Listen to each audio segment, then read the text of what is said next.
Welcome to the Ripples Podcast. If you're listening to the podcast, welcome to my Patreon peeps and our guests. If you're joining us live, um, and if you're on YouTube, hello to you as well. This is um, um, every month or so, several members of the Team Ripples Patreon community get together for updates and information sharing. And sometimes we get to open this up to the wider group, and we have a fantastic group of about 40 people with us live.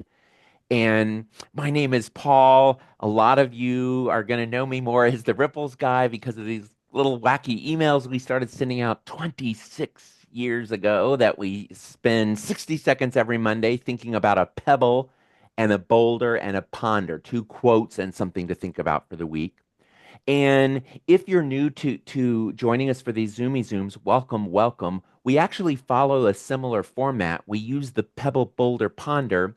In our case, the Pebble is a resource that I'm using either in my life or in my work as a speaker and trainer. And then the boulder is an activity of some kind that I'm using professionally or personally. And then the ponder is going to be the meat of our content, which today is a resilience refresh. Today that we're recording this is March 13th, and it was Friday, March 13th, 5 years ago, 2020, when the pandemic had been declared a national emergency and uh, sports were closed, theater was closed, things were happening, and um, and I knew this was a thing that was probably going to last more than the 2 weeks when Jamie came home from work on Friday saying, I'm supposed to work from home for 2 weeks. And 2 years later, he was still here. um, and we had started work. I had started brainstorming on my whiteboard that for Monday's ripples needed to be some message to help us get through the next few weeks, the next few months. And by Monday, the graphic designer that I work with had helped me refine a really sad looking drawing into this little sticker that had a blue heart in the middle that said, "We got this." If we come together around four things, and those are written around the edge: curious minds, open hearts, and calm spirits while we nurture our health. And what I wanted to do today was sort of refresh that content a little bit and talk a little bit about how it has grown and changed since March 12th and 13th of 2020, and how we can use it today in these challenging, changing times that we're still trying to figure out exactly, what's going on in our country, what's going on in the world. And before we dive into our Pebble Boulder Ponder, it was helpful to me this week. I was feeling a little flubbity, a little off. I had a wonderful vacation with my sweetie in Sedona, Arizona, to celebrate 10 years of being together. And unfortunately, we both ended up with colds, and the weather itself started actually turning a little bit colder. Ah, and I came back and really wanted to be at 100% for these Zoom calls with my Patreon peeps. And I pulled out something that I used to have read to me every Tuesday morning at 9:30 during my therapy appointments. And I'm going to start us off with that. If you'd like, you can close your eyes. This takes only about 30 seconds to read. And it's called Just for Now by Dana Falls. Just for now, and without asking how, let yourself sink into stillness. Just for now, lay down the weight you so patiently bear on your shoulders. Feel the earth receive you, and the infinite expanse of sky grow even wider as your awareness reaches up to meet it. Just for now, allow a wave of breath to enliven your experience. And then breathe out whatever blocks you from the truth. Just for now, be boundless, free, awakened energy tingling in your hands and feet. Drink in the possibility of being who and what you really are, so fully alive that when you open your eyes, the world looks different, newly born and vibrant, just for now. Ooh, it works every time. It works when I read it to people. It works when I have it read to me. Mm. Oh, and again, if you are new, it might be helpful for you to know that my goal as we're going through this is to drop some links in the chat window. And if you're watching or listening to a recording, I should have a list of links in the notes. And if you don't see something, Google me, find me, and we'll get it to you. But I just dropped the just for now into the chat here if that's of interest to you. So let's talk about resilience and let's jump in with our pebble. Um, I started off planning to share with you as the pebble the a podcast that popped up on my phone just a couple weeks ago. Actually, when I was in the middle of trying to deal with all my ick, um, and it suggested this podcast, My Unsung Hero, that is part of NPR's Hidden Brain. It's a little segment. And I knew My Unsung Hero. It's this really short little 3 minutes where somebody talks about somebody in their life who did something big or small that was really kind that they'd never gotten a chance to acknowledge. And people send in a recording and they use that recording, sometimes edited on the air. And what's so great about this podcast is that it is um it these episodes just stand by themselves as 3 to 4 minutes and they post them there. So there's dozens and dozens of these really short uh different voices of people talking about somebody who did something nice. And one of the things that we're really going to focus on today in terms of resilience is noticing that we are so much wired to focus on danger and the problems, and that our system really isn't going to change. It's helped our species survive today, and it's helped us make it to today by being worried about the problems out there. But that we forget that there's another language, if you will, of besides the hard stuff, the bad stuff, the icky stuff. There's these other good things going on in the world, and if we're not spending a little bit of time and energy noticing them, we don't have an accurate view of what the world is. Well, you probably know by now that when I went to email you to remind you about this week's sessions, I decided to go ahead and share the link to the My Unsung Hero podcast and invite you all to share what are you listening to that are sources of hope or upbeat. And you responded, and several of you responded. Some of you with a list of things. Lots of you shared at least one thing. And I want you to know that this list that I've typed up and put links to everything is going to come out with the show notes as well. But I just have to tell you that one of the things that you shared, somebody shared this link to a website I hadn't heard of, nicenews.com.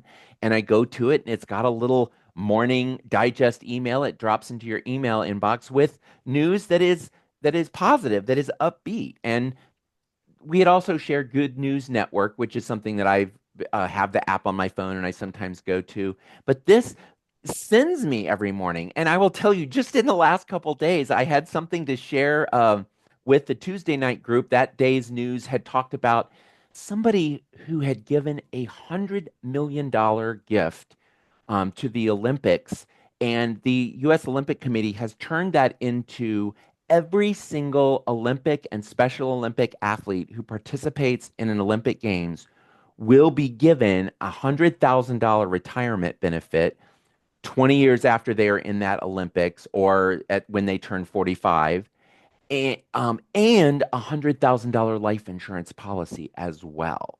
And it was just extraordinary to hear the details of this and how it's really going to change for lots of people, some of whom get a little bit of attention and get a little bit of sponsorships um, after they're in their Olympic Games. But then, for most part, most people a few years later, they're just everyday citizens and they don't necessarily have any financial gain from all the time and energy and heart they put into it. Um, and then this morning's news, shut up. This is much less magnanimous, but I swear it's just as important in the world. This link is called owlsandtowels.org. And you heard me right, owls and towels. And what is it? Well, it turns out that if you're an owl and you're in trouble and you make your way to an owl rescue place, it's very hard to take care of an owl in the state that they're freaking out. But if they wrap them in a towel, they swaddle them, then they calm down a little bit and they can get tended to. Well, somebody um, started taking the pictures and putting them on an Instagram and now putting them on this website. And if you just go click on owlsandtowels.org, you will see it is very hard to stay in a state of upset when you see these adorable little towels in all these brightly colored different towels. I mean, it's just awesome. Um, so that is uh, from Nice News that these resources, all of these, along with about 15, 20 other links I'm going to share with you all. Some of them are digests that have good news. Some of them are just very specific podcasts or areas of interest that might not be interest to some people, but to other people will grab them. That's my pebble for this week. The boulder, this is wacky, but I learned a term a couple months ago that is a Swedish word meaning speed play, and it is a variation on exercise. And here is the word fartlek, Fartlek. And while this word does not have anything to do with passing gas, it is such an awesome word because, of course, you think of that. And then it turns out there's a little postscript relating to farts that is makes this all even better. But the idea, speaking of Olympics, this grew out of one of the Swedish Olympic teams that to add some intensity to their outdoor exercises, the coach just started this very informal thing of when they're doing their warm-ups, they're walking or running, and then at some point when they're ready, the athletes are supposed to look ahead and find something that lights them up, something that delights them, something that looks fun, a cool colored car, a light, um, a person walking, whatever, and to just choose that as the spot that they are then going to increase the intensity of their exercise just until they reach up to that car, or up to that color, or whatever, as a way to add some intensity to exercise. But the very fact that you are choosing a distance and it is less regimented and it is a little more random and it's a little more fun, it turns out that it actually makes it more fun to do, a little bit less regimented, and that then now several researchers have studied and found that it does in fact add the intensity that we know is helpful to exercise, and it does it in a way that for a lot of humans it's easy to say, oh yes, I'm going to add this. And sure enough, the last several weeks when I was out on my walk, sometimes I would say sometimes it was like 3 to 4 times in a 75-minute walk. I think the most I did was 8 times, where I picked my neighborhood is called Clifton Gaslight. We have these old gas lamps that hardly light up the place at all. They're very dim, but they're very adorable and they're old. And I've been using those. I'll just like pick a gas lamp and then I'll say I'm going to focus on that one. And it ends up being about 60, 75 seconds. Now, hear me out. This is a little strange. This story now takes a weird left turn because I also learned at the same time period that there is a push to encourage people to go for after dinner walks in the evening, a short walk of 10 to 20 minutes as a way to burn a little extra calories as an aid to digestion. And it turns out that the person who is talking about this and promoting them uses the term fart walks to talk about them because what ends up happening is people commonly pass gas, and the sort of fun joke incentive is that, well, you're not doing it in the house, you're letting out this gas outside your house instead of inside, and it actually is jump starting your digestive system. And so that officially the word fartleks, the Swedish word, has nothing to do with passing gas, but to me it was the universe saying you are supposed to tell people about these, and then understand that there is a potential combined benefit. In the morning, you're increasing some intensity, and in the evening, you're passing some gas, and it's all good and healthy. So that's our boulder. What a boulder. And with that, it means I should shift into our ponder, into our meat of our content. And I mentioned this already in a brief overview that these four terms that we put on this sticker that we pulled together in March of 2020. My goal when I announced this idea on social media on the Monday following the Friday the 13th was that I wanted to print up 500 stickers. I wanted to make them available for free to people who are really struggling with hope. And because my calendar had been wiped clean and I didn't have any income anymore, I put out to the world, I said, hey, I've paid for the graphic designer to design these. I found a sticker company that's pretty inexpensive. Who's got a couple pennies to chip in so that we could, without charging anyone, we could make these available online. 500 envelopes, 500 stamps, 500 stickers. And I can't remember, I think it was somewhere like $200-ish. I can't remember what the amount was that we needed to raise. But we raised it within a couple hours. And by the end of the week, I had actually had to place a second order of 500 stickers because so much money just started pouring in that we just kept printing up stickers. And so I made a little Google form and I said, who needs a sticker? Here's a free sticker of hope. We got this if we can come together with curious minds, open hearts, and calm spirits while we nurture our health. And it turns out that a lot of people on this call today, a lot of people that were with me Tuesday night, you all were the people who hadn't lost your jobs, who financially you weren't insecure, you had money to pitch in and you helped us, and we just started giving these away.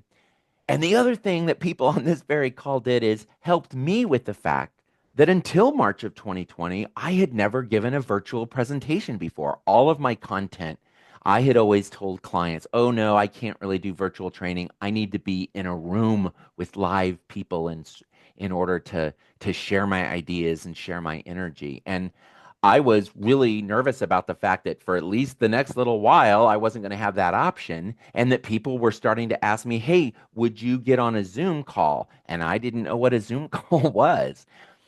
And it was Facebook friends, members of the Ripples community, and then eventually when Patreon got started, we started our little Team Ripples Patreon community in the summer. You all volunteered to hop onto Zooms with me and help me learn. And one of the very first things we did is we took our little sticker, Curious Minds, Open Hearts, and Calm Spirits while we nurture our health, and started talking about those in context of surviving and reviving and thriving in times of challenge and change. Now, last week when I sent you all the reminders for this session, I invited you, if you weren't familiar or wanted a refresher, to listen to the recording, listen to or watch the recording that we did that was just a 13-minute summary of what we ended up calling resilience content, is how for each of these four areas can we meet somebody right where they're at. If they're really overwhelmed and in survival mode, what's the basic step? When they're ready to revive, get back to normal, create a new normal, can we give them a specific action to do that? And then when they're ready to kick butt in an area, what's the thriving? And I'm really proud of the fact that that content has really stood the test of time. It helped me get through living through the time of COVIDia. And it became resilience content that I've been sharing with groups as part of keynote addresses, of workplace trainings, little pep talks that I've been giving to groups who are needing a lift as they face difficulty. And what I've spent the last few months is thinking about, well, here we are. It's 5 years later. COVID, for the most part, is behind us in terms of it being a pandemic that most of us don't have to think about on an hourly, on a daily basis. Does COVID still exist? Yes. It has. I was just reading an article this morning about how it's lessened in severity in general, and it's become much easier to get, and that it is indeed doing what they predicted, which is to become something like um, a seasonal flu that has highs and lows. It still has some danger associated with it, and for the most part, it's behind us. Well, if you haven't noticed, we got other stuff we're trying to figure out as a country and as a humanity in general, as a planet. Um, and there are some ways in which I have found it useful to activate my curious mind and to step aside judgment. Oh, sorry. Somehow, I have activated these hand gestures, and this one that I do now that every once in a while just randomly creates this in very professional meetings where we're trying to decide should Paul be the speaker for our event, and then all of a sudden fireworks are exploding behind me, and all I know is that my thumbs tend to cause this sometimes. But anyway, some of these, some of this content, activating a curious mind so that we can uh, set aside judgment and be curious about what's going on, opening our heart to ourselves and to others to focus on generosity and compassion and kindness, and accessing a calm spirit while we nurture our health. These were all good and basic. But I found myself realizing that some of the things we needed to tweak a little bit for this particular set of challenge and change. And if I go back around again with curious minds, one of the things that I learned a lot about in the pandemic is just how troublesome uncertainty is for our human brains. We have these amazing brains that have helped us make it to today, that have helped our species make it to today. Uh, but uncertainty is one of its least favorite flavors of things. And tons of research has suggested that when you give people the option of possibly get experiencing a electric shock that is harmless but uncomfortable, and what we find is that the people who are in the group that are only 50% likely to get a shock, and you compare them to the group that's 90% chance that they're going to get shocked, is that the people in the 50% group in general are far more stressed out and uncomfortable than the people who are likely to receive the shock. And it's because we don't know what to do with that uncertainty. Our brain just doesn't know how to process it. And in fact, in some other studies, giving people the option of just going ahead and getting the shock, they tend to choose that option rather than the 50-50. I don't know if I'm going to get shocked or not, because they know and they can figure out how to deal with it. And I will tell you that I don't know exactly what is happening in our country right now. I don't know where this is headed. I also think it's true that no one else does either. And my concern for people who are doing a lot of this is the end of democracy, this is the thin edge of the wedge, this is just like what happened in 1930s Germany, is that it is possible that there is truth in that, but we're not going to know for a while. And I think what's happening is our scared little brains, our overwhelmed processes, are finding more comfort in assuming that the doomsday scenarios are likely accurate and that the world is falling apart because it is easier for us to think and to understand the world is ending than it is for us to say, I don't know what's happening. Now, at the same time, I think it is also true that people are understandably saying that, hey, we can't wait. These troubling signs that are ahead. Now is the time to act before it's too late. And I respect that. And I am not on a soapbox telling anyone, oh, don't worry, everything's fine, or here's exactly what we need to do. What I am saying to you here today, and what I've been saying to myself and to anyone who will listen, is I think we are in a period of change. I think we are in a period of uncertainty. And it's going to take some time. I don't think it's going to take years, but I think it's going to be months rather than weeks or days for us to really understand. And we need to, I think, remember that our curious minds are so excitedly running past uncertainty to looking at doomsday, to the worst case scenarios, that it may be distorting reality. It may be distorting what is actually happening. And our open hearts, our ability to have compassion, to have generosity, to have kindness, we have, I think, um, out of fear, out of frustration, I think we've tightened up our muscles and we're not necessarily giving ourselves time and energy and gentleness as we make our way through this.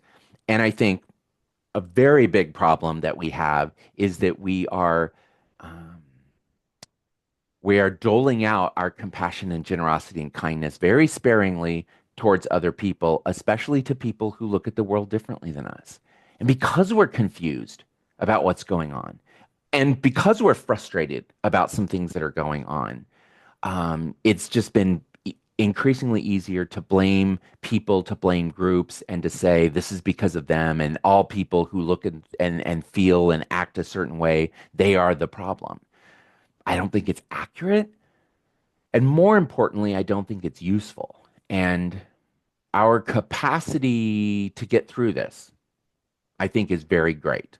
I think the difficult chapters in our own country's political history, socioeconomic history, there have been things that have come along. I found it really useful to spend time reading about McCarthyism as a period of time that went on a lot longer than a lot of us who didn't live through it realized that there were these many years where there was a lot of fear and a lot of frustration that was guiding policy. And we found our way through it. And finding compassion and generosity and kindness for ourselves and for other people, for people who are on our side, for people who are not on our side, for people who we are currently deeming as enemies or foes in this. And the idea that you have to show love to people that you feel are only showing hate. Nope, I'm not saying that. I am saying if we are to get through this, and I think we are to get through this, it is only going to happen when we can find the the strength and the courage to sit down with people that we are currently identifying as evil, as foes, as enemies, and recognize them as members of our team, team country, team world, team planet, and that there is no fixing this by vanquishing the other side. And it's going to take, I think it is going to take more compassion and kindness and love than we right now have the ability to muster. And so, what the sticker taught me is we start with ourselves.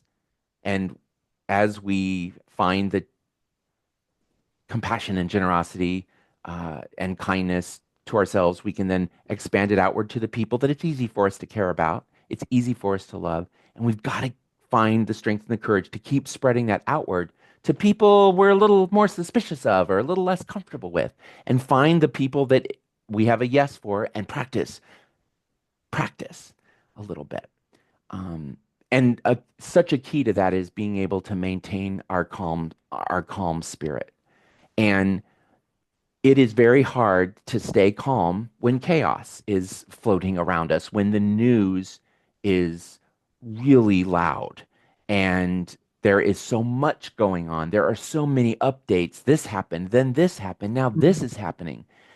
And I will tell you, it has been so important for me to remember that calm isn't something that we can only create under certain conditions or under certain practices. Calm is actually something I believe that exists inside of us. It's a thing that actually connects us to each other. Some people, it's easy to conceptualize as a God or the universe or a higher power. But I think there's lots of ways to conceptualize this idea that there is a spirit, a thing that exists even when it's hard for us to access.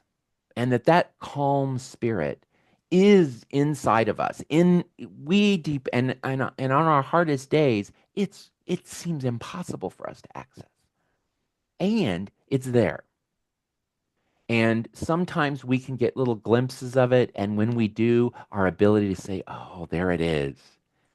And then there are practices, prayers, mindfulness techniques, yoga that we can practice to access that calm spirit, knowing that it is the very practice that will help us get better at accessing it, and that losing access to it is part of the human experience. And in fact, I would say in times of chaos, in times of difficulty, it's our default is to be separated, to be alone and scared.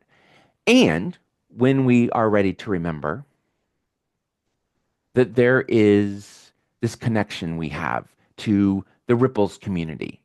Right in this very moment, it says that there's 44, 43 people on this call together. And right now, we are together thinking positive thoughts, um, supporting each other as we try to imagine a better world, a different world, a calmer place, a more curious, some more curious minds and open hearts.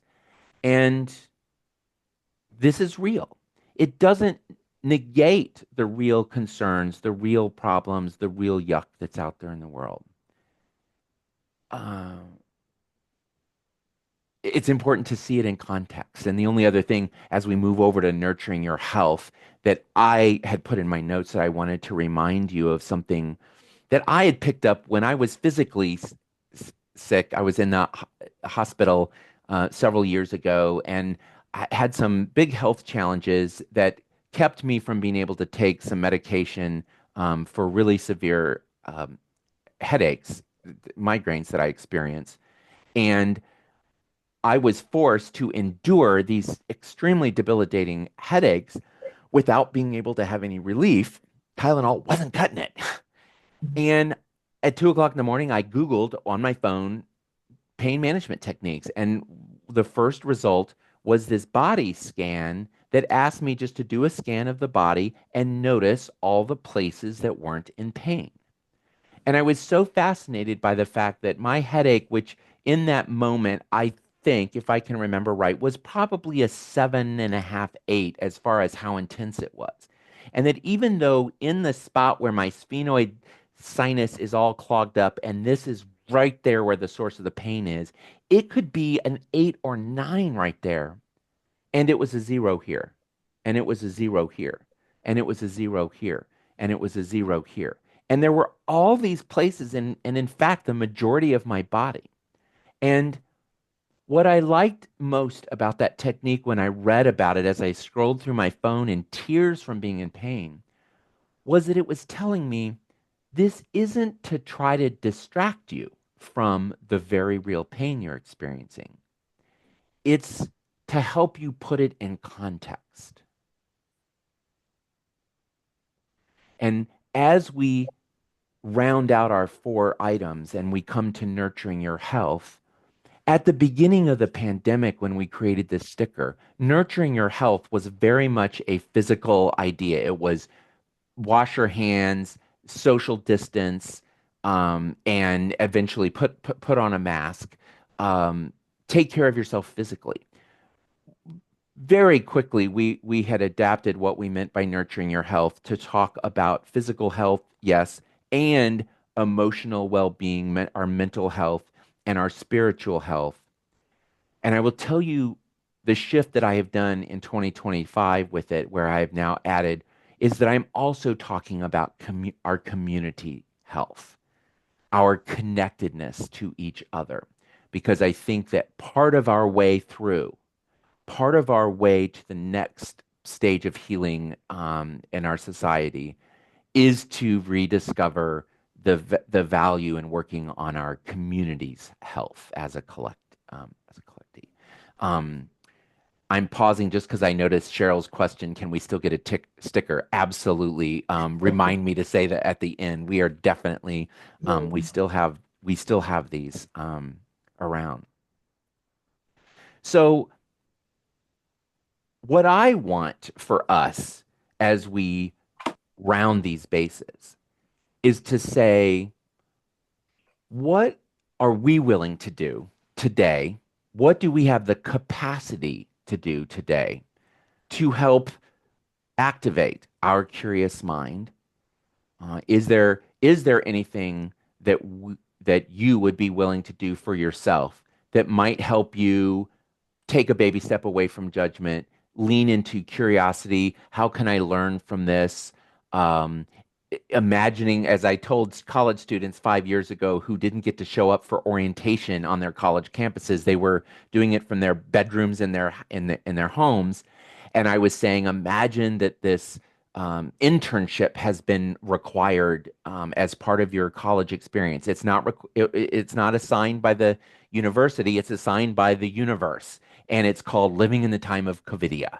And how you can take the class, pass, fail. You can take it for a grade. But my question for you is, what will you have to do so that you are passing this class, or so that you are getting an A if that's what you want to earn? How can you learn through this? How can you grow through this while you're going through it? And I think importantly in 2025, part of our curious mind is tolerating the uncertainty that is so a part of this right now, because we just don't quite yet know yet what is unfolding. And then opening our hearts to ourselves and to those around us, finding reserves of compassion to the people that we know that it's easy for us to, and then hopefully eventually a little bit to the people who are hardened. And knowing that this calm spirit is waiting for us, and that we can practice deepening that connection, not independent from the other things that are going on in the world, but hopefully in the context of nurturing our physical health, our emotional health, um, our spiritual health, and then I would add our community health. Um, the question about the stickers, I'm still astonished to say this number. We have given out 8,000 stickers now. I still give out hundreds every quarter. Um, I'm still talking about this in some of my presentations, and the number of these stickers that I have paid with from my own money is zero. All of the money for the stickers has been contributed by people who pitched in money specifically for stickers. And then in as we created this Patreon community, and we have about 200 people right now that are pitching in a couple bucks a month that cover all the costs of sending out ripples, that cover all the costs of stickers and postcards that I'm able to send to people. And if you on Ripples, if you aren't registered with your special day, one of the things you can update your profile at the bottom of each Ripples. There's a little update your profile, and you can add a special day to get a bonus Ripple. And I told some folks last month that there's a special cool treat of sending a different sticker to people, and we've had several dozen people requesting stickers on their special day, which is kind of cool. And there is a very simple link that I will get the people who are watching and attending these. I'll put it in the show notes, that it's a very simple Google form um, to get you your little "We Got This" sticker. But I do, as we work towards winding down, there's one more thing I want to share with you. Actually, a couple things. Um, and then I will wrap up the recording part of it. We will press pause for just a moment, and then we'll see if there's questions or comments that people have for us before we wrap up our time together. A couple weeks ago, in one of the ripples that I announced this program, ripples number 1344, it was called Thankfulness Now. And the pebble, the quote for that week was, from Joanna Gaines, and it was shared by Kara in Pewaukee, Wisconsin. And it said, "It's up to us to choose contentment and thankfulness now and to stop imagining that we have to have everything perfect before we'll be happy." And I just wanted to tell you all the rest of the story. I received that actually. Sometimes these quote submissions, I pair them up and they sit on my finalist list for months or even years before I find the right way to use them. This had literally came in just a week before I ended up using it. And my initial instinct when I read it is that it was about gratitude. Perfect. We'll save that for the Thanksgiving gratitude themed ripples. And I ended up writing about this in the ripples that a few hours later, another quote comes in. Um, and the quote says, "It's easy to be grateful when things are going our way. But to exercise the mental discipline to be grateful in the face of setbacks, I have found, is one of the great experiences that give you that resilience and the opportunity to see your life, to see your community, and to see the world much more broadly and to keep going." And and when I saw these two quotes, both relating to being gratefulness, and then going back and rereading the Joanna Gaines quote, "Contentment and thankfulness now," it was basically screaming, no, not just in November, Paul. This isn't just for Thanksgiving. We need this now. And I put it together and I wrote about it. I sort of described this process in the ripples, and all was good. Sent the ripples out. What I like to do, and I don't always have time and energy to do this, but what I like to do is make sure that I send a follow-up message to the people who submitted the quote to say, "Hey, I just want to make sure that you saw this week's ripple. I used it." And so I luckily had sent this message to Kara, and last Friday I got a reply to that message, and I just really was blown away. She said, "Thank you so much for this personal message about making it into one of your Ripples newsletters. I am so glad to hear that it has resonated with others and that you received so much positive feedback," which was true. I got a lot more than the typical amount of mail. And then she goes on to share, "I was diagnosed with stage 3 cancer at the age of 44 in 2022, and it was reclassified as stage 4 cancer in 2023. So I have changed my perspective on gratitude, gratefulness, and thankfulness. Um, and my cancer treatment journey has given me an entirely new perspective on how I see things. I am thankful that after undergoing radiation and chemo and a 6-hour surgery that I was deemed to be cancer-free, and I just recently celebrated my 47th birthday. We do now have a small spot that we're keeping an eye on. Don't know if it is cancer or not at this point. So I choose to live in hope and be thankful for each day with my family and my students and my colleagues and my friends and my neighbors." And I didn't really fully appreciate, because when Kara had submitted this quote, she just submitted the quote. She pressed the button on the bottom of Ripples. It takes you to a Google form. It doesn't say, "What are the circumstances under which this quote is meaningful for you?" Some people add that, which is great, but for the most part, I just get a pile of quotes. And for me to then learn a week after this quote has gone out and helped lots of people and received all this positive feedback, to find out that, number one, it came out of a very difficult, tumultuous time in her life. And number two, that all is not completely done. It's not all behind her. There's still a certain amount of unknown, possible, recurrence. We just don't know. And yet she's still able to choose to live in hope. And that helps me remember that we are all hanging out for 60 seconds every Monday, helping each other, holding each other's hand. I would not be sending ripples out all these 26 years later, 1,341 weeks later, if I didn't have you all helping me find these good quotes. And in the case of the Patreon group now, funding, I'm still doing about half the work speaking work that I was doing before the pandemic. And all the $300 a month I spend sending out ripples through MailChimp, that's all covered by the Patreon folks, and who also cover my health insurance costs, who give me little kitties so that I can mail stickers to people.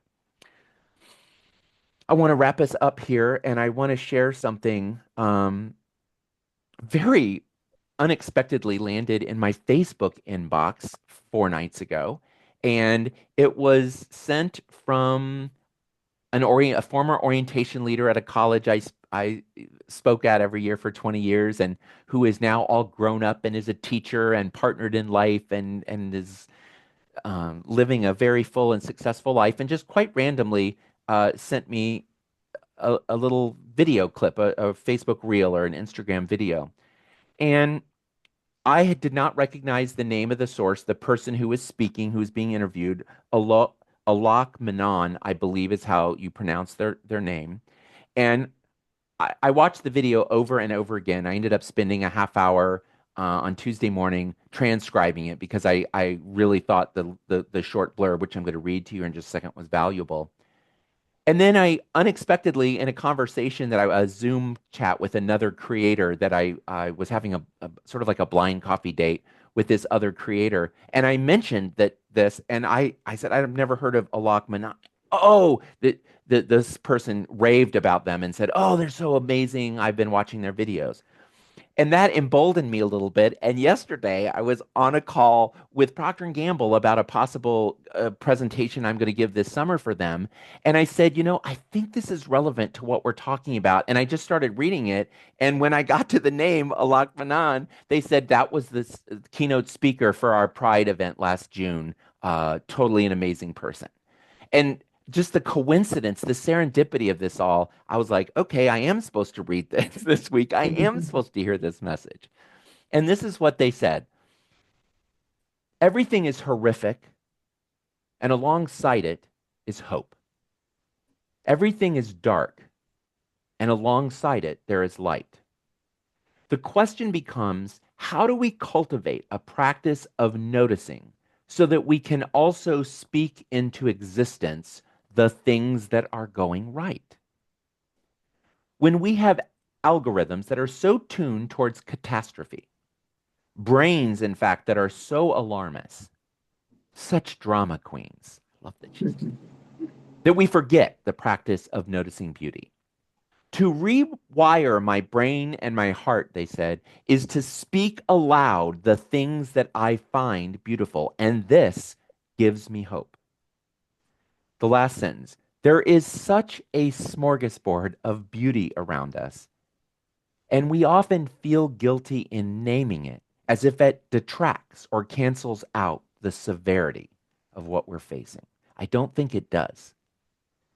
What the universe is always asking us to do is to become bilingual.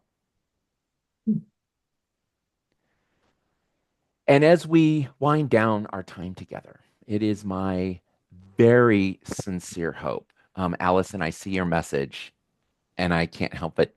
I will right now cut and paste. Let me cut and paste it. It'll be in the show notes for sure. Everyone meeting. Let me paste this real quick. I will make sure that that's in the notes as well, so that people can access both and listen to the video, because Alok says it even more powerfully than I just did, for sure. But as we wind down, I want you to know, I don't want somebody to listen to this, to watch this, and to think that I'm trying to tell you what to think, what to feel, what to do, or how to look at what's going on in the world. That's for each of us to decide. There is big, weird, hard things happening, and they are impacting some people a lot more than others right now. And I think more people are going to be impacted. I do know that it is like many other chapters in our country's history and the world's history, where there has been significant difficulty. There has been a lot of horror and dark along with the light that we have worked through, even in situations where we didn't know how we were going to get through. And there is an enormous amount of good in this world that doesn't pay to be on the news, that doesn't pay to be in to get clicks and links, because we as human beings, social media has learned this, media has learned this, we are wired to worry. We are wired to focus more on danger. So overall, our system is going to react so much stronger to negative, to fear, to scary, that's what is in our feeds. That is what is on the news. We, however, have the choice to continue celebrating Ripple, to continue finding the positive, to continue sharing with the Ripples guy positive quotes so that he can turn around and send them out to 25,000 people. And for us to get together every so often and remember that curious minds, open hearts, and calm spirits while we nurture our health got us through a pretty rough couple of years. And there's a good chance it's gonna help us. So I will wave goodbye and I will turn off the recording and thank those of you who have listened.